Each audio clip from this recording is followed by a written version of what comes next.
Assalamu alaikum wa rahmatullahi wa barakatuh. Que la paix, la miséricorde et les bénédictions d'Allah soient sur un sur vous, mes frères et sœurs. Il y a des habitudes qui changent une journée, et puis il y a celles qui changent une vie. Dans le tumulte du monde, on cherche tous des repères, une stabilité, une paix intérieure. Mais souvent, on cherche au mauvais endroit. Alors qu'un trésor éternel repose à portée de main, sur une étagère, dans un tiroir, dans une application, le Coran. Ce livre sacré n'est pas là uniquement pour les prières ou les grands moments. Il est un compagnon de route, une guérison quotidienne, une lumière vivante. Et pourtant, combien d'entre nous passent des jours sans même le frôler du regard? Dans cette vidéo, nous allons explorer, avec le cœur et l'âme, pourquoi tu dois lire le Coran chaque jour. Pas par obligation, mais parce que, dans chacun de ces versets, il y a une clé vers une version plus paisible, plus forte, plus connectée de toi-même. Alors ouvre ton cœur, respire doucement et laisse cette parole divine te toucher comme si c'était la première fois. Section 1. Le murmure du cœur oublié, style introspectif et poétique. Il y a un silence que personne n'entend. Un silence niché juste derrière ton sourire. Ce n'est pas le manque d'amis, ni la solitude des rues, ni même les épreuves visibles. C'est autre chose. Un poids invisible qui serre doucement la poitrine. Une langueur qui s'installe même quand tout semble aller bien. Tu vis, tu ris, tu donnes. Mais parfois, tu t'effondres à l'intérieur, sans bruit. Comme si ton cœur parlait une langue que ton esprit ne comprend plus. Et si ce n'était pas une fatigue ordinaire?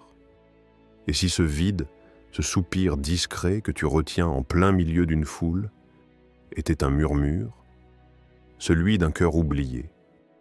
L'âme a ses besoins, plus urgents que ceux du corps. Elle a soif de lumière dans un monde saturé de néon. Elle a faim d'éternité, alors qu'on lui sert du temporaire.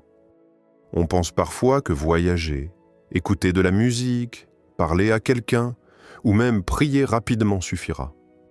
Mais il y a une nourriture que seul le ciel envoie, un remède que seul le Créateur a prescrit. Et nous faisons descendre du Coran ce qui est une guérison et une miséricorde pour les croyants. Sourate Al-Isra 17, 82. Le Coran n'est pas un livre comme les autres. Il respire à chaque verset, il te regarde là où personne ne regarde, et surtout, il te parle quand plus rien ne te parle. Combien d'âmes souffrent aujourd'hui sans le savoir, parce qu'elles ont oublié leur propre nourriture? Combien de cœurs battent, mais ne vivent plus vraiment? Alors pose-toi cette question. Et si cette tristesse que tu caches était en réalité un appel? Un appel à revenir, un appel à t'asseoir en silence, et à écouter enfin ce que ton âme essaie de te dire depuis tout ce temps. Pas avec tes oreilles, mais avec ce cœur que tu as un peu trop longtemps laissé en arrière. Section 2. La flamme du prophète ferme les yeux un instant. Imagine-toi dans les ruelles paisibles de la Mecque, au cœur de la nuit. Le désert est endormi. Et dans une maison modeste, un homme est éveillé. Le front posé au sol, le cœur tendu vers le ciel. Muhammad, peace be upon him, le messager d'Allah. Mais ce qu'il entendait la nuit, ce n'était pas le silence, c'était une parole. Une parole qui descendait du trône, brisant les cieux, traversant les mondes pour atteindre son cœur pur. Le Coran. Pour lui, ce n'était pas simplement des mots à réciter. C'était un souffle qui donnait vie à chaque battement de son cœur. Il pleurait en l'écoutant. Il s'effondrait parfois, tant la révélation était lourde. Il frémissait sous sa puissance comme un arbre qui ploie sous une pluie céleste. Et pourtant, jamais il ne s'en éloignait. Pas un jour sans ce lien. Pas une nuit sans s'y réfugier. Un jour, pourtant, la révélation cessa, juste pour un court moment, et ce silence lui fut insupportable. Un vide étrange s'abattit sur son âme, une lourdeur comme une perte, Puis Allah lui répondit, dans sa miséricorde infinie, « Ton Seigneur ne t'a ni abandonné ni détesté. » Sourate Ad-Duha, 93.3. Même lui, l'élu, le bien-aimé, le pur, a ressenti cette absence, ce froid lorsque la parole divine se fit attendre. Et toi qui dis aimer Allah, toi qui pleures parfois sans comprendre pourquoi, combien de jours as-tu passé sans ouvrir ce livre? Combien de fois as-tu dit « demain », mais le demain ne vient jamais? Si le prophète tremblait de manquer la parole d'Allah, si son cœur s'assombrissait quand le ciel se taisait, comment pouvons-nous survivre en nous en éloignant autant? Et si ton propre mal-être venait de là? Pas d'un manque d'amour humain, mais d'un manque d'amour divin. Parce que ton âme se souvient de ce qu'elle a oublié, même si toi, tu ne t'en rappelles plus. Section 3. Impact avec la lumière ferme les yeux.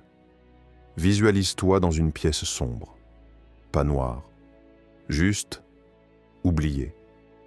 Un de ces endroits où la poussière danse dans les rayons absents.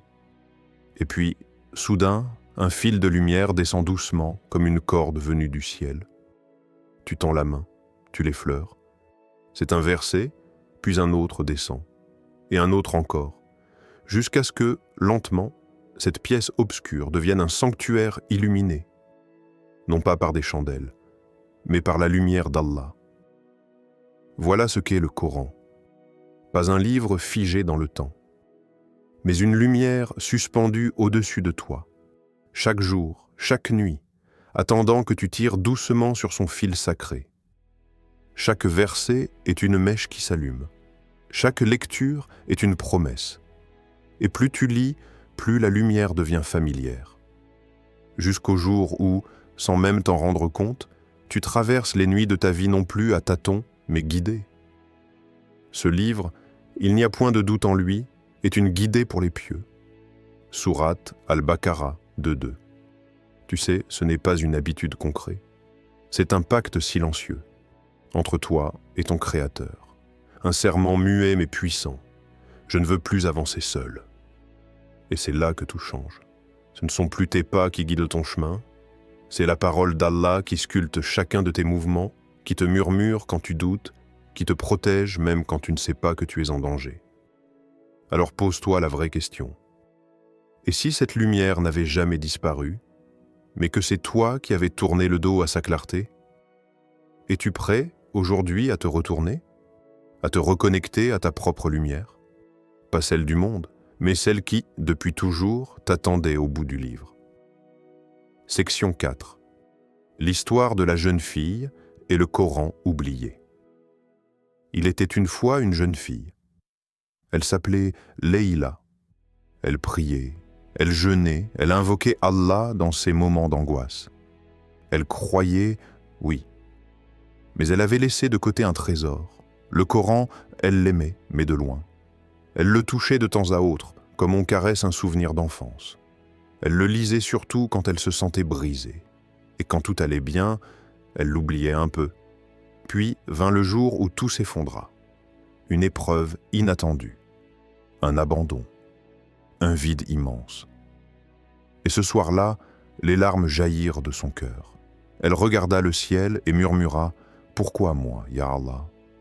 Où es-tu » Puis vint ce rêve. Une salle immense, froide, silencieuse. Au centre, une table. Et sur cette table, un livre, recouvert de poussière. Elle s'approcha, curieuse. Et ses mains tremblèrent. C'était son Coran, son livre, sa lumière, sa réponse. Mais elle ne l'avait plus ouvert depuis si longtemps. Elle se réveilla en sursaut, son cœur battait vite. Et dans le silence de la nuit, elle comprit. Ce n'était pas Allah qui s'était éloigné. C'était elle qui avait oublié la voix qu'il lui avait laissée. Alors, elle recommença. Un verset par jour, puis 2, puis des pages entières. Elle n'a pas cessé d'avoir des épreuves, mais elle n'était plus seule. Il y avait désormais une lumière qui l'accompagnait dans chaque nuit, un apaisement profond même au cœur du chaos. Et puis il y a ce rappel divin, si direct, si vrai, et quiconque se détourne de mon rappel mènera certes une vie pleine de gêne, Sourate Taha 20, 124. Leïla l'avait vécu. Et aujourd'hui, elle vit différemment. Parce que son livre ne dort plus dans l'ombre. Il brille entre ses mains et illumine le chemin qu'elle pensait avoir perdu. Et toi, ton Coran, est-il aussi recouvert de poussière? Ou brillait-il doucement là, juste entre tes doigts? Section 5. Le rappel quotidien qui change tout, tu sais? Tu n'as pas besoin de gravir la montagne en un jour. Tu n'as pas besoin de lire tout le Coran d'un trait, ni de tout comprendre dès maintenant. Commence petit. Un verset. Une ligne. Peut-être même un mot qui te touche, qui te reste dans le cœur toute la journée, comme un parfum discret qui ne s'efface pas. Parce que chaque verset est une graine, invisible au début. Mais si tu l'arroses chaque jour avec constance, un matin, tu te réveilleras différent. Tu ne sauras pas exactement quand cette lumière a germé en toi, mais elle sera là, présente, stable, apaisante. Et tu te surprendras à réagir autrement, à faire des choix que ton toi d'hier n'aurait pas compris. C'est ça, la force douce du Coran. Il te transforme sans violence, sans pression, juste avec la constance de l'amour divin. Allah t'y invite avec ses mots puissants. Récite ce qui t'est révélé du livre et accomplis la prière. En vérité, la prière préserve de la turpitude et du blâmable. Et le rappel d'Allah est certes ce qu'il y a de plus grand. Sourate Al-Ankabut 29, 45. Tu vois?